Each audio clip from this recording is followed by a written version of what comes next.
Changes to warfighting authorities in space. And President Trump heads to the Middle East.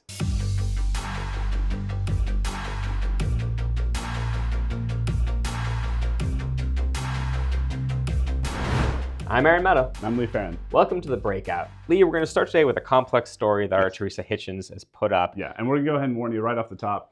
Go to breakingdefense.com, read it there. It's much more complex and nuanced than we're going to be able to tell you here, but we'll do our best. Yeah. So the story is about who has the authority to launch an anti-satellite attack or anti-satellite capability against an enemy nation. And that has been something that's been closely held, presidential decision, Secretary of Defense decision. But T's got reporting from talking to more than a dozen people, analysts, officials, military officials, ex-military officials, that say that in some cases, some of the rules have been loosened over the years to allow Space Command to respond and to plan without as tightly controlled presidential authority on a lot of these things. Yeah, and the reason it was a presidential authority decision is because back in the day, the only option was to launch a nuclear weapon. That's obviously a presidential decision. Over the years, that's changed. Now you have EW, you have cyber, you have blazing, you can move a satellite around just to bug them. There's a lot more options. And so the argument has been, particularly since Spacecom and Space Force stood up, but even before that, it was starting to be, we can't have this be a presidential decision. It's too slow. It's too much is happening in space. Our adversaries have different capabilities, and we need to start delegating this stuff down. Yeah. And so T has been reporting on kind of a secretive push over the past few years to get more authorities lower down in the chain. There's also been kind of a public push. In Space Force's most recent warfighting framework, they said essentially, don't make the rules of engagement too restrictive. We need to be able to respond faster. We need to be able to respond to a different variety of threats without slowing down the process by having to go all the way up the chain every time. Yeah, so just quickly, the two things that T has confirmed in her reporting. The first is that there were some changes to authorities. Exactly what those are, frankly, this is a heavily classified discussion area, and so there's not a lot of details in there, but we had enough that we feel comfortable in saying there were changes made over the last couple of years.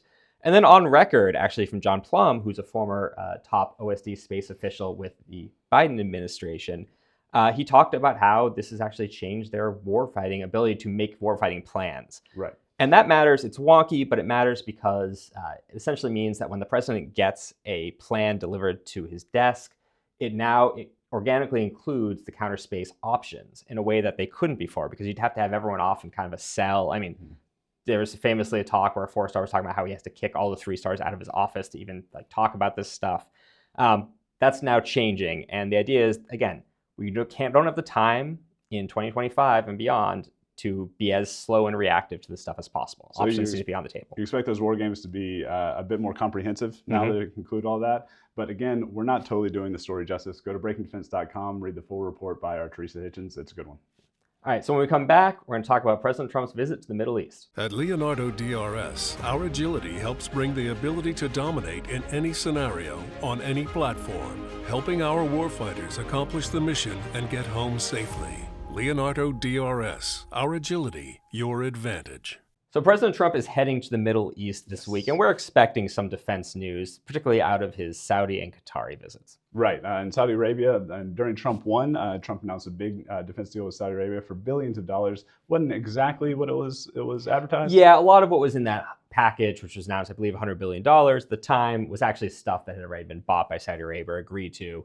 I would expect any sort of big package number, which we've seen some reporting on already, is going to happen, will be also include stuff that's already been announced, maybe stuff going back to that initial package from Trump 1. So we'll have to see as the details come out of that. We are hearing reports of, I'd say, more concrete, clear defense deal out of Qatar. Right, and we think some reporting that we've seen is just that they might finally get an MQ-9. This deal has been in the works for years now, back to Trump 1. Yeah. Interesting time to actually get an MQ-9 after the Houthis have shot down seven at least. Yeah, I mean, you're starting to hear a lot of questions again about whether the efficacy of these things going forward in the region. So it's interesting that this deal appears to be happening now. But that might not be the most interesting deal that's out there being reported. We have multiple outlets that have now reported, and seemingly President Trump on Truth Social agreed to this, saying the Qataris are going to effectively give the U.S. or the Trump Foundation, it's a little unclear the process, a plane to serve as a temporary quasi-Air Force One. Right, and I believe that Trump said that this would be first gifted to the Department of Defense, and then there was reporting later that it would join the president's library or something. Yeah, like after that. the fact. Curious arrangement, and has certainly caused some controversy already. Yeah, so we've seen Democrats and good government groups jumping on this as saying this is corruption, should be illegal. The counterpoint from Trump, again, is they're going to give it to us and save us money, because this all comes back to the fact that the Air Force One program, which Boeing is working on, has been delayed. And, again, going back to Trump 1, this is a big bugaboo for the president. It has not stopped being a bugaboo for the president in his second term. So he's looking for some sort of interim Air Force One solution. Seems like this is where this is going. Obviously, we'll be keeping eyes on all of that as it develops. Agnes Halou, our woman in Lebanon, will be leading our coverage, but the whole team's paying attention as always. To make sure you're paying attention to all the news, make sure that you're liking and subscribing to The Breakout to get it delivered to your email. And if you're a podcast fan, make sure to look on your favorite podcast delivery app, and you can find us there by searching on Breaking Defense. I'm Aaron Mehta. I'm Lee Farron. Thanks for watching.